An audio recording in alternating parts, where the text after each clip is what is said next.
안녕하세요. 짱쌤입니다. 24년도 하반기 공중보건 문제 한번 어떻게 출제됐는지 살펴보고 관련된 내용들도 학습해 보도록 할게요. 51번 문제는 질병의 자연사에 관한 문제네요. 밑에 표를 보시면 질병의 자연사는 비병원성기에서 초기 병원성기, 그리고 증상이 안 나타나는 불연성 감염기, 증상이 나타나는 발연성 감염기, 회복을 하는 회복기, 이런 5단계를 거치실 수 있죠. 그래서 비병원성기와 초기 병원성기는 1차 예방 활동들을, 불연성, 발연성 감염기는 2차 예방 활동을, 회복기는 3차 예방 활동을 하는 게 필요하실 수 있죠.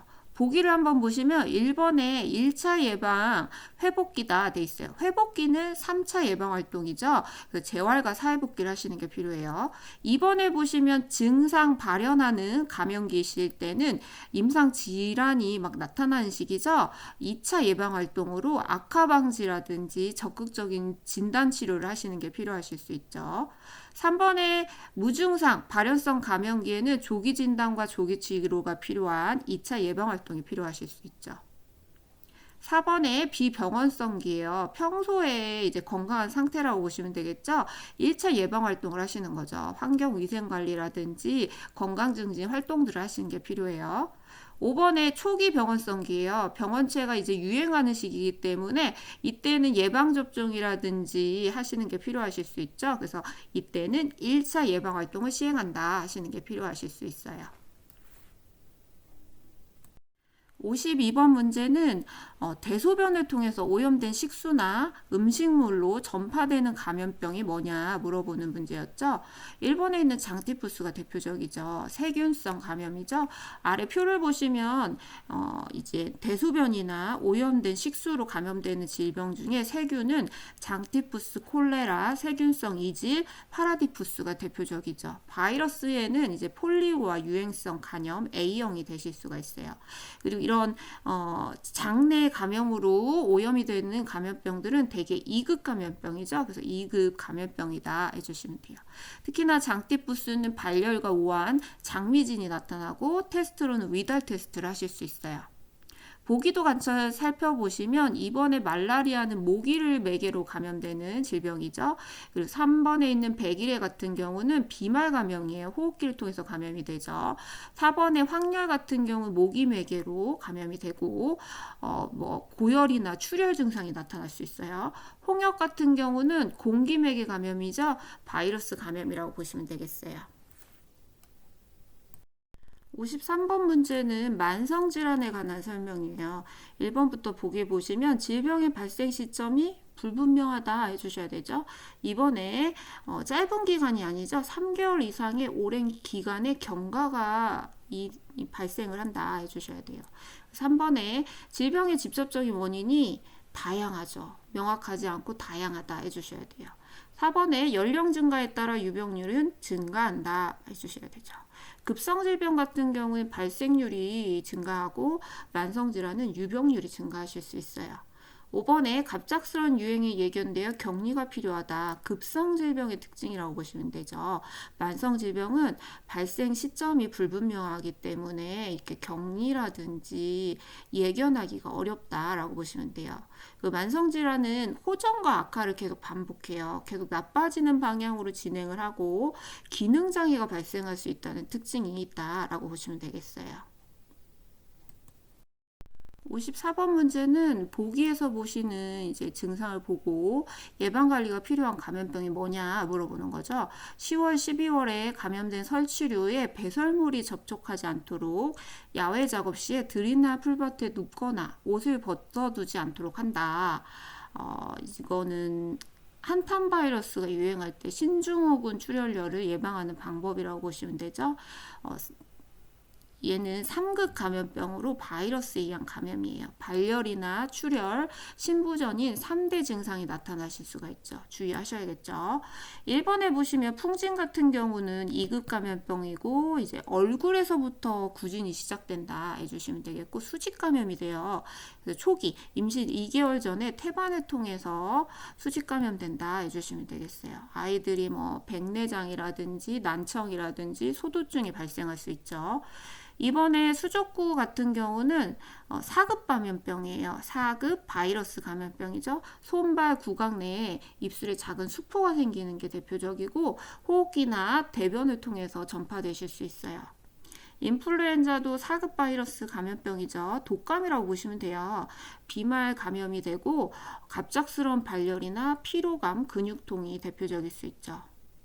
5번에 유행성 이하선염은 볼거리죠. 2급 감염병이고 이하선의 비환원성 종대가 대표적이고 레몬 테스트를 평가하실 수 있죠. 55번은 국가의 검진 사업을 실시하는 목적은 뭐냐? 질병의 조기 발견을 통해서 조기 치료해서 국민 전체의 건강을 증진하기 위한 목적이라고 보실 수 있죠. 56번은 인구의 정의에 대해서 물어보는 내용이라고 보시면 돼요. 보기를 보시면 인구 조사 시점에서 그 지역에 주소를 두고 거주하는 인구로 일시 부재자가 포함된다라고 돼 있어요. 얘는 상주 인구를 표현하는 거죠. 상주 인구에는 일시적인 현재자는 제외하고 일시적 부재자를 포함한다라고 하시면 돼요. 그래서 상주 인구는 실제 인구보다 다소 적게 집계가 되실 수 있죠. 그 밖에 인구의 정의 자체는 어떤 특정 시간에 일정 지역에 거주하고 있는 사람을 말하고 있고요. 보기에서 주간 인구라는 게 있었어요. 특정 지역에 상주하는 인구와 그 지역에 유입돼 가지고 통근이나 통학 인구를 합한 값에 그 지역에서 또 나간 사람들 있죠. 유출된 통근 통학 인구를 뺀 값을 주간 인구라고 하실 수 있어요. 현재 인구는 어떤 시점에서 특정한 지역에 현존하는 인구이고 출생지 인구는 출생한 지역에 따라 구분한 인구라고 보시면 되죠. 법적 인구는 어떤 시점에서 행정, 법적 측면에서 정의된 인구예요. 그래서 가족관계 등록 등에 관한 법률에서는 이제 본적 인구를 이제 법적 인구라고 보실 수 있는 거죠.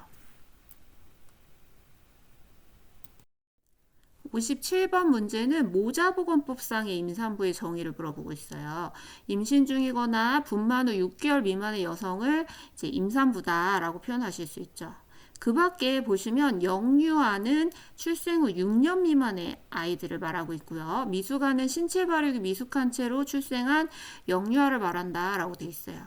그리고 우리 아동간호에서 재택기간으로 분류할 때는 37주 미만을 미숙아라고 표현하죠. 그래서 37주에서 42주 사이에 태어난 아이들을 만사가라고 하고 42주가 넘어서 출생한 아이들을 과수가라고 표현하실 수 있죠.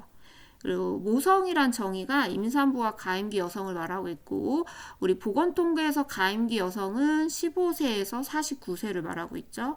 신생아는 출생 후 28일 이내에 영유아를 말하고 있고요. 보건통계에서 영아 사망률, 신생아 사망률 할 때 신생아 사망률은 출생 후 28일 미만, 생후 1년 미만 아이들을 영아라고 표현을 하고 있죠. 선천성 이상아 하면 선천적 기형, 변형, 염색체 이상이 있는 영유아를 표현할 때 사용하실 수 있겠어요. 58번은 모자보건법상 본인이나 배우자가 대통령으로 정하는 전염성 질환이 있는 경우 인공 임신 중절 수술이 가능한 인부는 물어보는 문제였어요. 이 인공 임신 중전 수술에 관한 모자보건법 상에는 임신 24주 이내에 우생학적, 유전학적 정신장애나 신체질환, 전염성 질환이 명시될 때는 본인이나 배우자 동의하에 가능함이라고 돼 있죠. 그래서 24주 이내이기 때문에 답은 1번 23주가 되시겠어요. 59번에는 이제 보건지표 중에 영아 사망률을 고르는 문제예요. 2번이 답이죠. 영아라 하면 1년 미만 아이들을 말하고 있죠.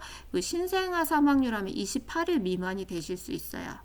그리고 보건지표의 대표적인 이제 모성 사망률과 영아 사망률이 대표적인 지표라고 보실 수 있는데 모성 사망률은 4번에 있는 것 같이 당해년도 가임기 그러니까 15세에서 49세 여성분의 임신, 출산, 산후으로 사망한 모성 사망자 수를 곱하기 10만을 한 형태라고 보시면 돼요. 그래서 영아 사망률과 모성 사망률은 잘 기억을 해주셔야 되겠고요. 이런 보건지표에서 정의하는 나이대를 좀 잘 알시고 계셔야겠죠. 영아라 하면 1년 미만, 신생아는 28일 미만, 가임기는 15세에서 49세 이렇게 해주시면 되겠어요. 그리고 끝에 률로 끝난다 하시면은 분자가 분모에 포함이 되는 개념이죠. 비로 끝난다 하면 분모와 분자가 상관이 없는 개념이라고 보시면 돼요. 그래서 여기 모성 사망률 같은 경우가 대표적인데 가임기 여성 중에 임신, 출산, 산욕으로 사망한 사람이 포함이잖아요. 그러니까 분모에 분자가 포함되는 개념은 률이라고 보시면 되죠. 그 모성 사망 비다 하시면 분모가 특정 연도의 총 출생아 수 분의 모성 사망자 수예요. 그런 경우에는 분자가 분모에 포함되지 않죠. 그런 경우를 B라고 보시면 되겠어요.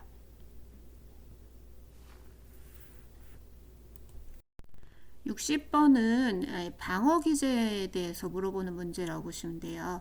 동생이 태어난 후에 8세 아동이 이불에 오줌을 싸서 기저귀를 차는 경우에 해당되는 내용이죠. 퇴행이라고 보시면 돼요. 그 1번의 부정 같은 경우는 이제 위협적인 현실이 압도됐을 때 현실을 부정하는 걸 말할 수 있죠. 암을 진단받았을 때 나는 아니야 하는 것들, 뭐 이런 것들, 성적표를 받았는데 잘못 본 거야, 뭐 이렇게 하는 것들이 부정이라고 보시면 되죠. 투사 같은 경우는 내가 수용하지 못하는 것들을 이제 남에게 돌리는 행동에 대한 책임을 남에게 되돌리는 거죠. 그래서 그 사람이 너무 싫지만 그 사람이 나를 싫어하는 것 같아 이렇게 말하는 것들은 투사라고 보시면 되겠어요. 네 번째, 억제로 있는 거는 마음의 고통을 주는 기억을 의식적으로 잊으려고 노력하는 것들을 억제라고 보시면 되겠고요. 반동 형성은 생각이나 감정, 충동이 곤욕스러울 때 그 생각이나 행동에 반대되는 걸 나타나는 거죠. 어느 사람을 너무 좋아하는데 그거를 반대로 싫어하는 것 같이 나타나는 행동들이 반동 형성이라고 보실 수가 있겠죠. 그 밖에도 합리화를 잘 알고 계셔야 되는데 합리화는 인식하지 못한 동기에서 나온 행동을 그럴싸하게 이치에 맞는 이유를 내세우는 거예요. 그래서 뭐 시험을 못 봤는데 내가 시험 볼 시간이 이제 뭐 하루가 남았다. 너무 짧아서 공부할 수가 없다. 뭐 이런 식으로 얘기하는 것들을 합리화라고 보시면 되겠죠. 61번은 지역사회 정신보건 서비스 중에 1차 예방 수준에 해당되는 건 뭐냐 물어보는 거죠.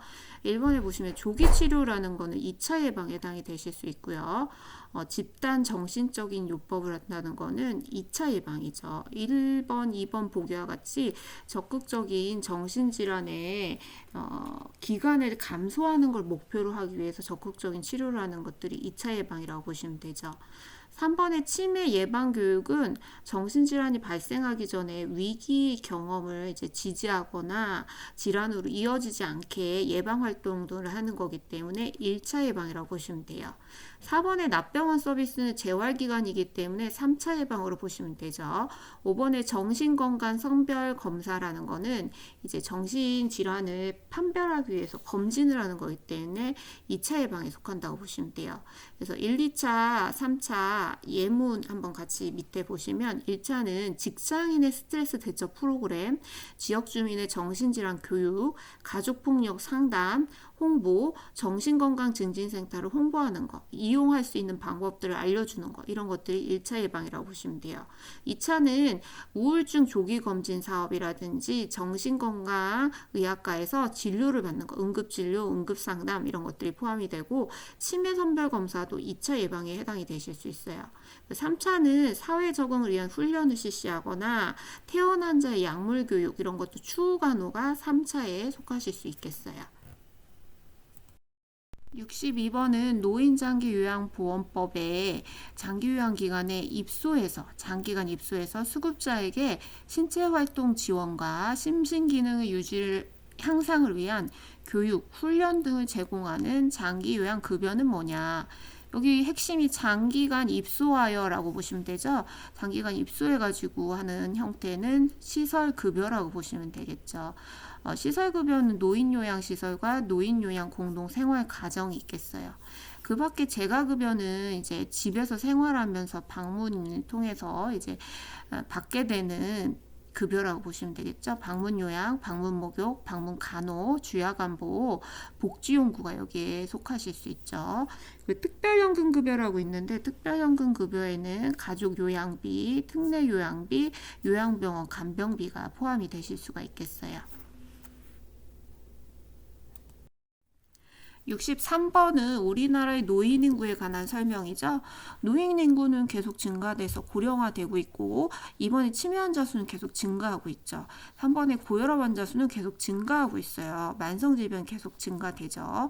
4번에 기대수명과 건강수명은 일치하지 않죠. 한 10년 정도 차이가 있어요. 만성질병이 계속 증가하기 때문이라고 보시면 돼요. 5번에 연령이 증가할수록 일상생활 능력은 감소된다 해주시면 되죠. 64번에 하루 동안 방문보건 활동을 할 때 첫 번째로 방문해야 할 대상자는 보기에서 보시면 임산부가 있기 때문에 임산부를 우선시 방문하셔야 되죠. 신생아나 미숙아가 있으면 그 먼저 방문을 하시고 여기 결핵 환자, 매독 환자, 고혈압 환자 같이 전염성 질환이 있는 결핵 환자를 가장 마지막에 방문하시는 게 필요하실 수 있어요. 그리고 개인하고 집단이 있을 때 집단을 먼저 가시고 건강한 대상자와 문제 대상자가 있을 때는 문제 대상자를, 만성질환과 급성질환이 있을 때는 급성질환자를, 새로운 환자가 있을 때는 그 환자를 우선시 하시는 게 필요하죠. 문제가 있는 대상자와 문제가 의심되는 대상자가 있을 때는 의심되는 대상자를 먼저 방문하는 게 필요하실 수 있겠어요. 65번은 의료법상 무면허 의료행위를 한자를 고르는 문제예요. 무면허 의료행위를 하면 의료인이 아니면서 의료행위를 했거나 의료인인데도 면허된 것 외에 의료행위를 했을 때는 무면허 의료행위다라고 하실 수 있죠. 5년 이하의 징역과 5천만 원 이하의 벌금을 받으실 수 있어요. 근데 예외의 조항이 있죠. 보건복지법으로 정하는 범위 내의 의료행위는 이제 무면허 의료행위가 아니다라고 인정할 수 있는데 2번에 있는 것 같이 의사의 지도하에 3번에는 이제 간호학과 학생 그리고 4번에는 외국인의 의료인 면허를 가진 자가 일정 동안 체류하는 경우 5번에 이제 의과대학 학생 이런 경우들은 이제 보건복지부령으로 정하는 범위 내 의료행위라고 보실 수가 있죠. 답은 1번 같이 면허된 것 이외에 의료행위를 한 경우도 무면허 의료행위다라고 보시면 되겠죠.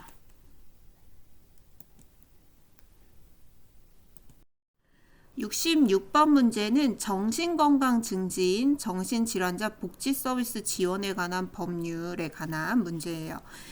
정신질환자들의 입원이 어떤 종류가 있냐 이걸 알고 있느냐 물어보는 문제예요.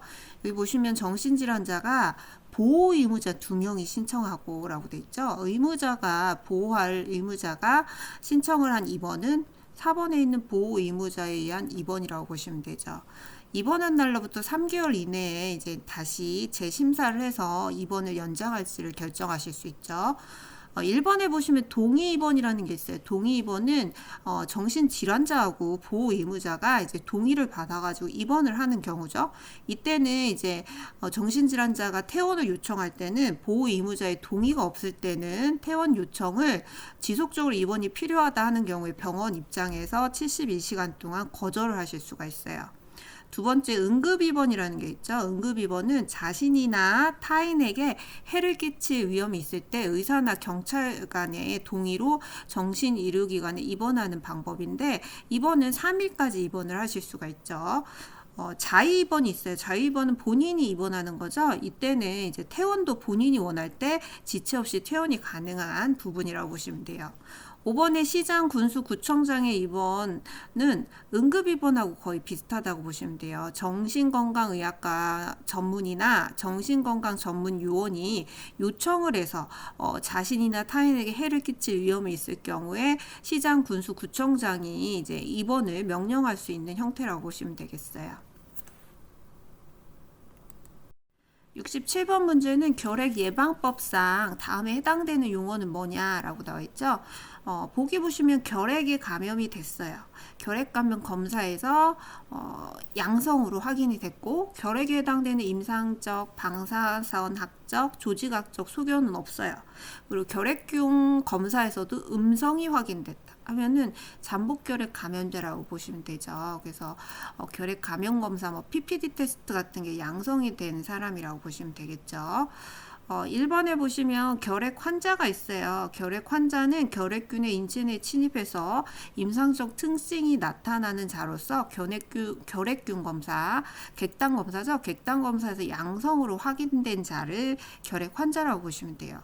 결핵 의사자는 임상적, 방사선학적, 조직학적 상에는 결핵에 해당이 되지만 결핵균 검사에는 양성으로 확인이 되지 않은 사람을 의심할 수 있는 결핵 의사자다라고 하실 수가 있는 거죠. 4번의 전염성 결핵 환자는 결핵균 검사에서 양성이 나와서 전염성을 가지고 있는 환자를 표현할 때 전염성 결핵 환자다라고 표현하실 수 있죠. 결핵 환자 접촉자는 결핵 환자로 진단받은 대상자와 접촉한 사람들을 결핵 환자 접촉자라고 보시면 되겠어요. 68번은 구강보건법상 학교 구강보건사업에 해당되는 것은 하는 문제예요.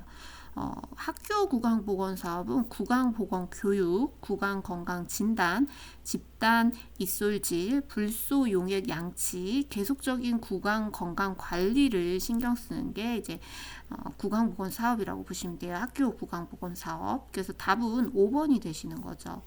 나머지들은 이제 구강보건법상 구강보건 사업이라고 보시면 돼요. 1번에 구강보건에 관한 조사, 연구, 교육 사업을 할 수 있고 수돗물 불소농도 조절 사업, 학교 구강보건 사업, 사업장 구강보건 사업, 노인 장애인 구강보건 사업, 임산부 영유아 구강보건사업, 기타 대통령령이 정하는 사업이 될 수 있죠.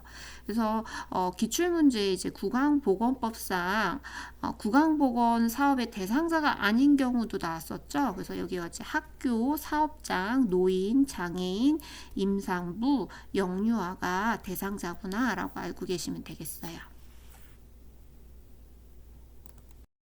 69번은 감염병의 예방 관리에 관한 법률상 감염병에 해당되는 거 뭐냐 물어보는 거 있죠. 전파 가능성을 고려해서 발생 또는 유행 시에 24시간의 신고를 하여야 되고 격리가 필요하다. 결핵, 콜레라, 한센병이 여기에 포함이 된다 하면은 24시간 이내 신고와 격리는 2급 감염병이라고 보시면 되겠죠.